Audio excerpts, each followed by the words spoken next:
جاندار چیزیں اور بے جان چیزیں. بے جان چیزیں بے شمار، یہ تمام فلکیات، یہ پوری کائنات، یہ زمین، یہ پہاڑ، یہ شجر و حجر، کیا. لیکن ایک ہے جاندار. ان جانداروں میں ایک تقسیم ہے. دو کا تعلق غیر مرئی دنیا سے ہے، انویزیبل ورلڈ سے. فرشتے جو دکھائی نہیں دیتے، ان کی پیدائش ہوئی ہے نور سے. دوسرے جنات جو انسانوں سے پہلے پیدا کیے گئے، آدم سے پہلے. وَالْجَانَّ خَلَقْنَاهُ مِن قَبْلُ مِن نَارِ السَّمُومِ. جنات کو تو ہم بہت پہلے پیدا کر چکے تھے آگ کی لو سے، وہ بھی نظر نہیں آتے. تیسرے انسان اور اس دنیا میں جتنے بھی حیوانات ہیں، ان کا جو مادہ ہے وہ ارض، یہ زمین ہے. یہ مٹی سے بنے، تراب سے بنے، کرسٹ آف دی ارتھ سے بنے. اب ان میں ایک تقسیم ہے.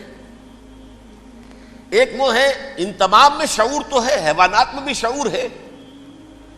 خود شعوری جسے کہتے ہیں سیلف کانشسنس، یہ صرف تین میں ہے، فرشتہ، جن اور انسان.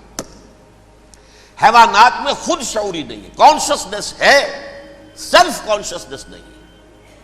ایک تھوڑی سی بات سے سمجھا دوں آپ کو. میں دیکھ رہا ہوں، آپ مجھے دیکھ رہے ہیں. کتا بھی کوئی یہاں ہوتا تو مجھے دیکھ رہا ہوتا، لیکن کتے کو مجھے دیکھتے ہوئے یہ احساس نہیں ہوتا کہ میں دیکھ رہا ہوں. یعنی کتے کو یہ احساس نہیں ہوتا کہ وہ دیکھ رہا ہے، مجھے دیکھ تو رہا ہے، اس کو میں کا احساس نہیں ہے کچھ. میں جب دیکھ رہا ہوں تو میں سمجھتا ہوں میں دیکھ رہا ہوں، میں ہوں کوئی شے جو دیکھ رہا ہوں. یہ خود شعوری ہے، سیلف کانشسنس. کسی بھی کام کو کرتے ہوئے اپنے وجود کا احساس، میرا فیصلہ ہے، میری رائے ہے. یہ ہے در حقیقت سیلف کانشسنس، انا، سیلف، خودی. یہ حیوانات میں نہیں ہے، یہ ہے صرف ملائکہ، جنات اور انسان. اب یہاں مسئلہ پڑ گیا، بڑا پرپیچ مسئلہ. اللہ تعالیٰ نے پہلے حضرت ملائکہ کو پیدا کیا اور انسانی ارواح کو پیدا کیا نور سے.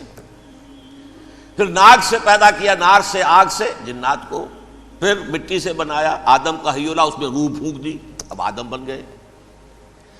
اعلان یہ کر دیا کہ خلافت ارضی جو ہے وہ آدم کو عطا کی جا رہی ہے. یہ پیچ پڑ گیا. اس پر تھوڑا سا اشکال تو فرشتوں کو بھی ہوا. قرآن میں ہے، سورہ بقرہ کے 4 رکوع میں، أَتَجْعَلُ فِيهَا مَن يُفْسِدُ فِيهَا وَيَسْفِكُ الدِّمَاءَ وَنَحْنُ نُسَبِّحُ بِحَمْدِكَ وَنُقَدِّسُ لَكَ. پروردگار اس آدم کو تو خلافت دے رہا ہے، زمین کے اندر اختیار دے دے گا، یہ تو فساد کرے گا، خونریزی کرے گا.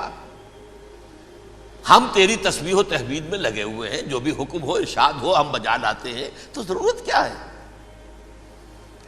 اس کا جواب اللہ نے دیا، انی عالم ما لا تعلمون. میری مشیت، میری حکمت وہ میں ہی جانتا ہوں، ضروری نہیں کہ تم اس کو شیئر کر سکو. لیکن یہ جنات میں سے ایک جن تھا عزازیل. اب دیکھیے کہ جنات کو ایک قرب حاصل ہے ملائکہ کے ساتھ. کیوں؟ وہ نور سے پیدا کیے گئے، یہ نار سے پیدا کیے، کتنا قرب ہے دونوں میں. انسان پیدا کیا گیا مٹی سے، مٹی انرٹ ہے، آگ بھڑکتی ہے، اوپر اٹھتی ہے، شعلہ زن ہوتی ہے، انرجی ہے اس میں. نور اور نار میں بڑا قرب ہے. اور عربی کے ایک قاعدے سے تو یہ ایک ہی لفظ ہے، مادہ ایک ہی ہے، حروف علت جو ہے ایک دوسرے کی جگہ آ جاتی. تو یہ قرب ہے، اگرچہ زمین و آسمان کا فرق ہے دونوں میں. فرشتہ نور سے پیدا کیا گیا ہے، وہ پاک ہے، وہ اللہ کے کسی حکم کی خلاف ورزی کر ہی نہیں سکتا. لا یعصون اللہ ما امرہم ویفعلون ما یؤمرون. وہ جو بھی اللہ تعالیٰ حکم دیتا ہے اس کی کوئی معصیت یا نافرمانی نہیں کرتے، بلکہ جو حکم لیا جاتا ہے مان لیتے. ذرا سا اشکال ہوا تھا، پوچھ لیا، جواب مل گیا، خاموش ہو گئے بس. لیکن عزازیل نامی ایک جن تھا، جو ایک تو جن ہونے کی نسبت سے فرشتوں سے کچھ نہ کچھ مماثلت تھی، قرب تھا. دوسرے یہ علم میں، زہد میں، عبادت میں اتنا اونچا تھا، اتنا اونچا تھا، اتنا اونچا تھا کہ یہ ملائکہ ہی کے صف میں شامل ہو گیا.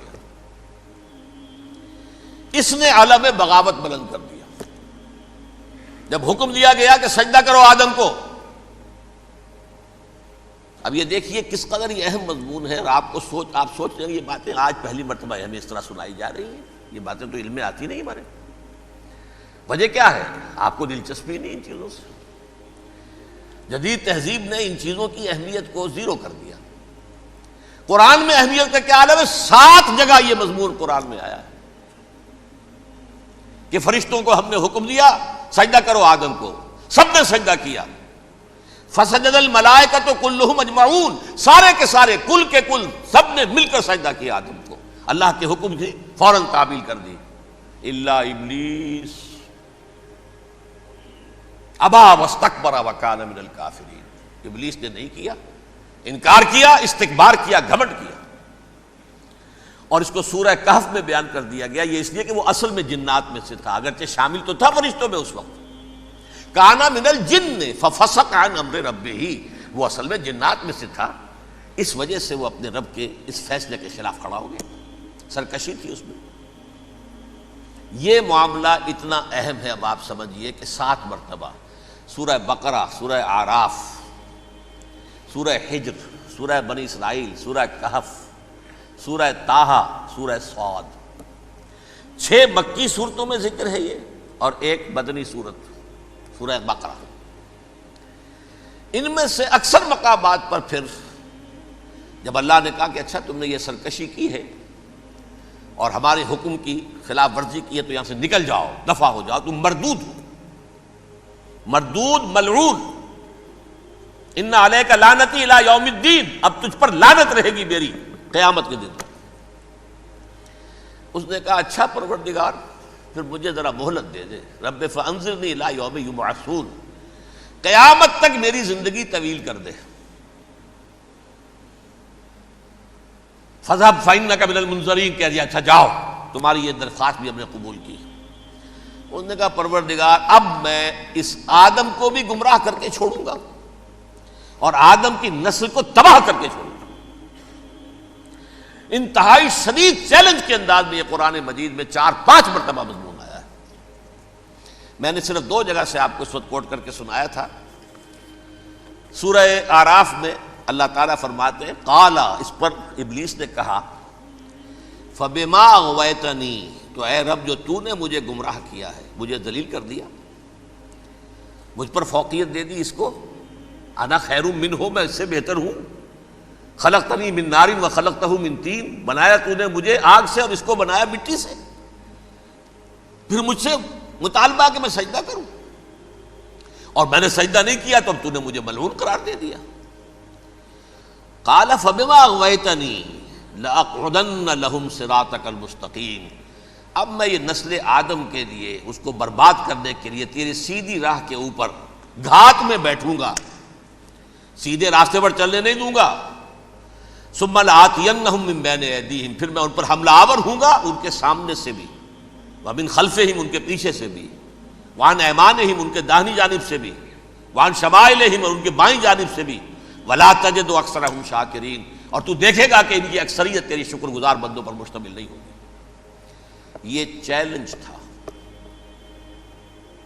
اور ایک چھوٹا سا چیلنج جو سورہ صاد میں آیا ہے، اور یہاں تو اس نے اللہ کے جلال کی قسم کھا کر کہا قال فبعزتک لأغوینہم اجمعین، اے رب تیری عزت، تیرے جلال کی قسم ہے میں ان سب کو گمراہ کر کے چھوڑوں گا، الا عبادک منہم المخلصین، سوائے ان میں سے وہ کچھ لوگ جنہیں تو خالص اپنا بندہ بنا لے، جنہیں تو اپنا بندہ بنا لے، مخلص، مخلص نہیں، مخلص یہ مفعول ہے، فاعل نہیں ہے، جسے تو بنا لے۔ بعض لوگوں کو اللہ چن لیتا ہے، هو اجتباکم، تمہیں چن لیا ہے، استفاء، اجتباء، بس وہ بچیں گے جن کو تو اپنی خاص امان میں لے لے گا، باقی میں سب کو گمراہ کر کے چھوڑوں گا۔ یہ ہے اصل دنیا میں نوع انسانی کا ابدی دشمن، ازلی سے ابدی تک۔